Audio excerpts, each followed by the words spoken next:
Assalamualaikum warahmatullahi wabarakatuh. Kali ini Uni akan membuat gulai asam padeh ya. Ini bahan-bahannya ada bawang merah, bawang putih, dan jahe.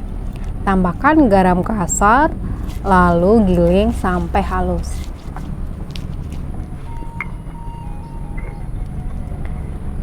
Bisa pakai blender juga, tapi Uni lebih suka pakai batu lado atau pakai cobek ini ya.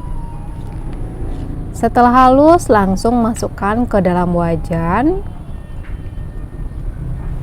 Tambahkan cabai giling, air, lalu aduk hingga tercampur rata.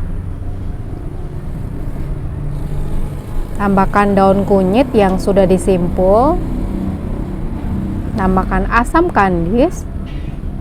Lalu aduk hingga rata, masak sampai mendidih. Nah, ini sudah mendidih ya, seperti ini.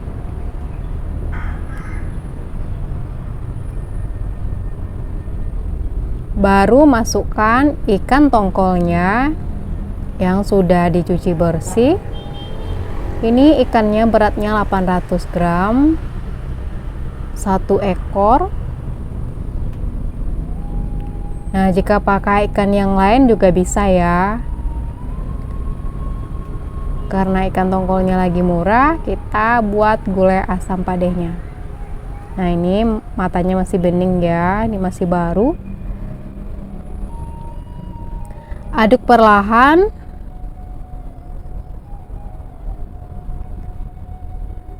Nah, saya tambahkan belimbing wuluh. Aduk rata dan tutup, masak hingga ikannya matang. Ini ada jeruk nipis, 1 buah jeruk nipis ya. Nah, ini ikannya sudah matang. Tambahkan daun ruku-ruku. Nah, jika tidak ada daun ruku-ruku boleh di skip ya. Nah, terakhir baru kita masukkan perasan jeruk nipisnya.